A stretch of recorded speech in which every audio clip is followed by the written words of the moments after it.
November 13th, 1974, Amityville, New York. At 112 Ocean Avenue, in a quiet suburban neighborhood, a house sits still under the darkness of early morning. Inside, 6 members of the DeFeo family lie dead in their beds, each shot execution style with a .35 caliber rifle. The killer? Their eldest son, 23-year-old Ronald Butch DeFeo Jr. This wasn't just a murder. This was a massacre. But what drove a man to slaughter his entire family while they slept? Was it drugs, money, or madness? Or, as some would later claim, something darker, something supernatural?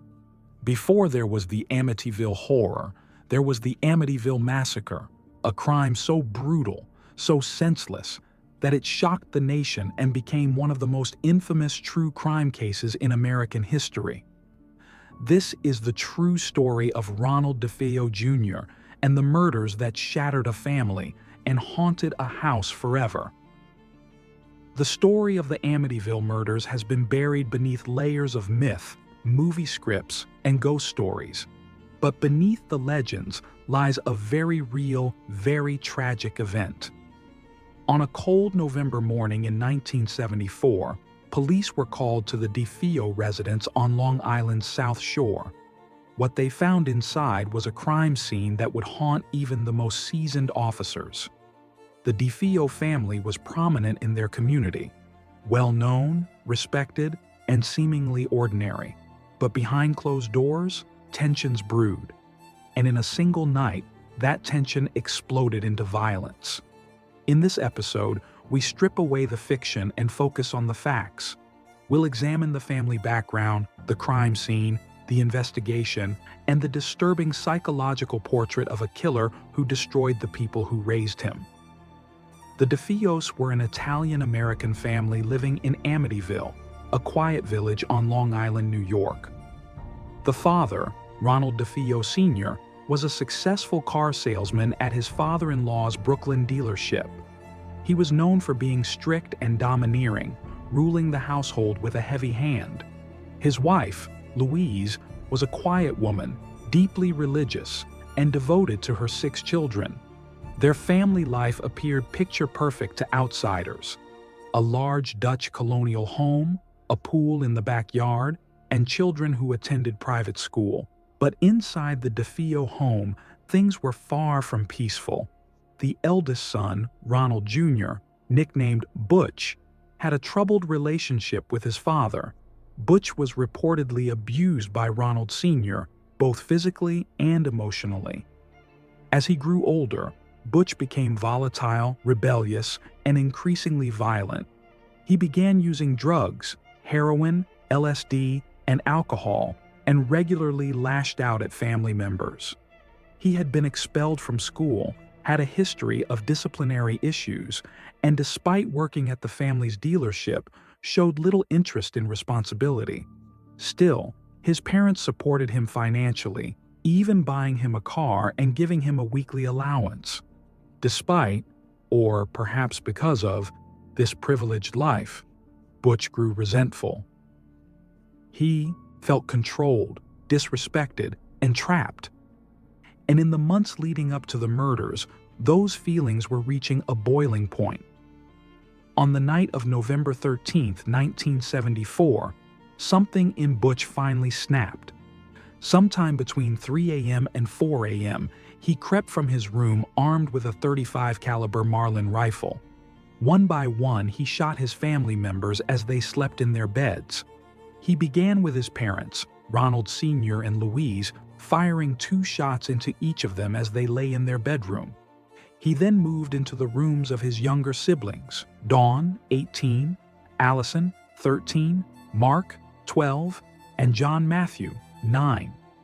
Each of them was shot in their beds. Most were killed instantly. There were no signs of a struggle. No one tried to escape. There were no reports of gunshots heard by neighbors, despite the rifle being unsilenced. All the victims were found lying face down, a detail that baffled investigators.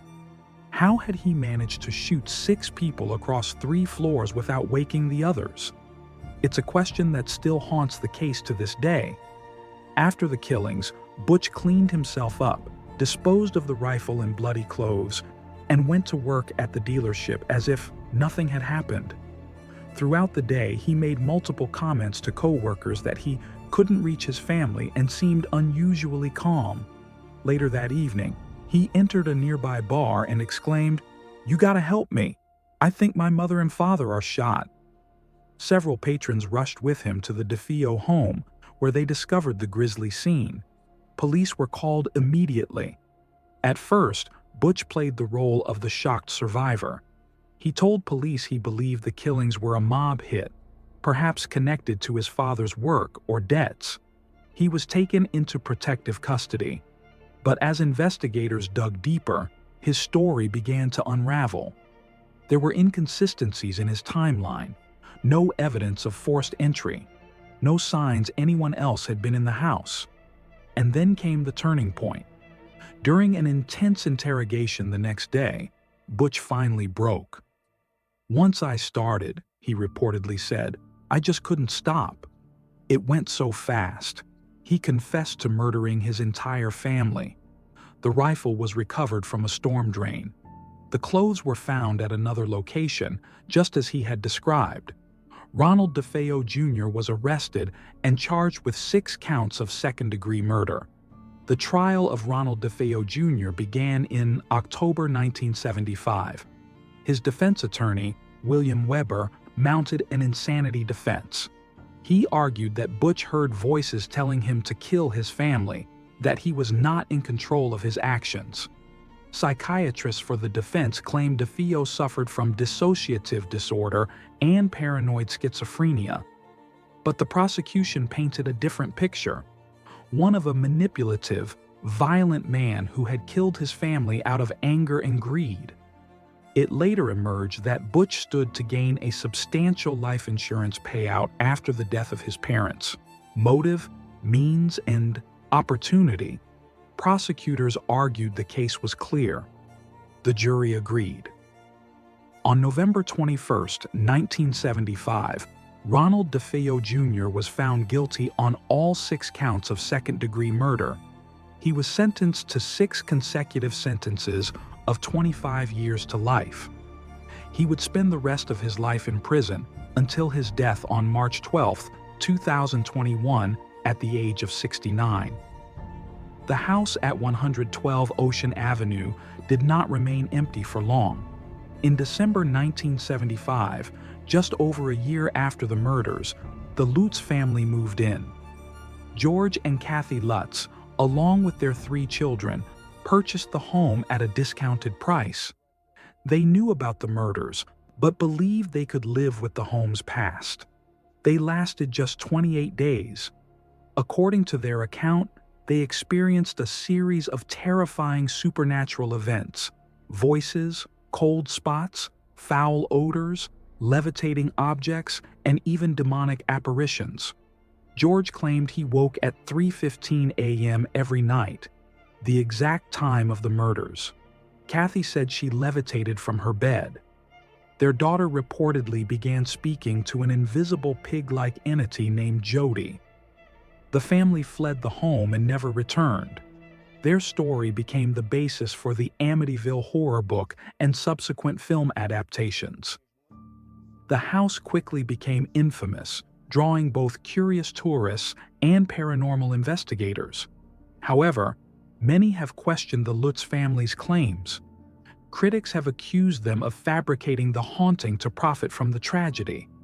Even William Weber, the same lawyer who defended Butch DeFeo, claimed in later years that he helped the Lutzes invent the story. Despite the controversy, the legend of the haunted Amityville house endured. The real tragedy, though, was always the loss of 6 innocent lives.